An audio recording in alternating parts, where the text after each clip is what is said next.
आज का topic transformation. Transformation की मेरी पहली वीडियो। ट्रांसफॉर्मेशन का अर्थ होता है रूप बदलना। ध्यान से समझना, ट्रांसफॉर्मेशन का अर्थ होता है दिए गए सेंटेंस का रूप बदलना, उसकी फॉर्म चेंज कर दीजिए, लेकिन उसके अर्थ में परिवर्तन नहीं होना चाहिए। जो उसका मीनिंग है, मीनिंग ऐसा कि ऐसे ही रहना है। जैसा कि मैंने आपको बताया कि अर्थ में परिवर्तन नहीं होना चाहिए। He is poor, he is not rich. अगर हमने कह दिया he is poor, he is not poor, और ही इज नॉट पुअर कह दिया तो गलत हो जाएगा। आपने नेगेटिव तो बना दिया, लेकिन उसका अर्थ में परिवर्तन हो गया। अब वो पुअर नहीं रहा, गरीब नहीं रहा। तो इसके क्या क्या नियम है, वो जो नेगेटिव वाली में आप समझेंगे। आज का जो टॉपिक है वो है remove adverb too. Adverb too को हटाना, ध्यान नहीं पर रखना, एडवर्ब टू को हटाना। देखिए, किसी भी सेंटेंस में जब दो टू दिए हो, टी डबल ओ टू और दूसरा टी ओ टू, तो उसे हटा किस प्रकार से हटाया जाएगा, उसके स्थान पर हम दूसरा शब्द कैसे लाएंगे, यही रिमूव एडवर्ब टू। हमें तो इन दोनों टू को उससे गायब करना है सेंटेंस से।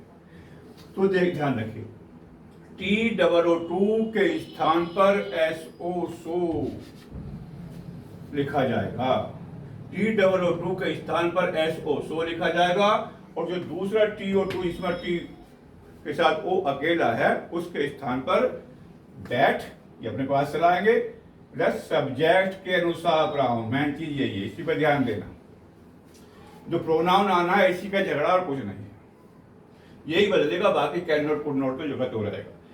दैट प्लस सब्जेक्ट के अनुसार प्रोनाउन। यहाँ आप देख रहे हैं इसमें सी लिखा है, मैंने सी क्यों लिखा? राधा, राधा इसका सब्जेक्ट है, ये लड़की है, गर्ल है, तो इसके साथ उसका प्रोनाउन सी होगा। या लड़का होता, राम मोहन सोन होता, तो यहाँ ही हो जाता, या यू होता तो यहाँ यू हो जाता, यहाँ आई होता तो यहाँ आई हो जाता।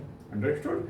मतलब दैट के साथ सब्जेक्ट के अनुसार प्रोनाउन प्लस कैन नॉट या कुड नॉट। कैन नॉट इसलिए है क्योंकि इज है, प्रेजेंट में है, पास्ट में होता तो कुड नॉट हो जाता। तो ये किधर हो गया? T double star so to के स्थान पर दैट प्लस सब्जेक्ट के अनुसार प्रोनाउन प्लस कैन नॉट या कुड नॉट। तो इसका बन गया Radha is so young. Young है ये, पुअर नहीं, यंग है। Radha is so young, YOUNG, that she can not work here. अब देखिए, यहां राधा थी, अब ऐसा हो जाए ईट आ गया। हमारा अभी नियम ये था। दूसरा नियम आता है, जब दिए गए सेंटेंस का सब्जेक्ट इट हो और उसमें से रिमूव एडवर्ब टू को हटाना हो, तो उस समय क्या करना है? सेम है, कुछ नहीं। टी डबल ओ टू के स्थान पर सो, टी ओ टू के स्थान पर दैट के साथ जो प्रोनाउन आ रहा है उसमें झगड़ा है, बस उसमें थोड़ा समझना है। तो दैट के साथ जो आएगा, अब आप वन या वी लगाएंगे। यदि दिए गए सेंटेंस का सब्जेक्ट इट है, तो दैट के साथ आने वाला प्रोनाउन वन या वी होगा, बाकी जो का तो ये हो गया it was so cold that one या we could not go out. ध्यान दीजिए, कुड नॉट आ गया। क्यों आया कुड नॉट? क्योंकि इट के साथ वाज है, पास्ट में है, तो यहाँ पर कुड नॉट आएगा। वहां इसके साथ में इसके इस था, प्रेजेंट में था, इसलिए कैन नॉट आया। तो ये हो जाएगा it was so cold that one या we could not go out. अगला देखिए, यदि दिए गए सेंटेंस में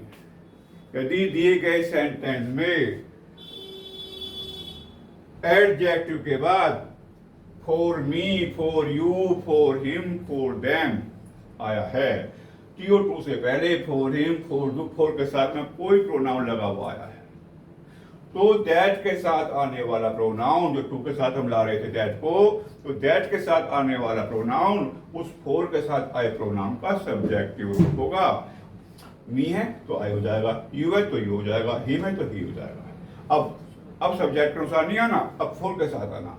यदि दिए गए सेंटेंस में फोर के साथ कोई प्रोनाउन आया है टी और टू से पहले, तो टू के स्थान पर दैट प्लस सब्जेक्ट के अनुसार प्रोनाउन लिख रहे थे, वहां दैट के साथ आने वाला प्रोनाउन, फोर के साथ ए प्रोनाउन का सब्जेक्टिव ग्रुप होगा।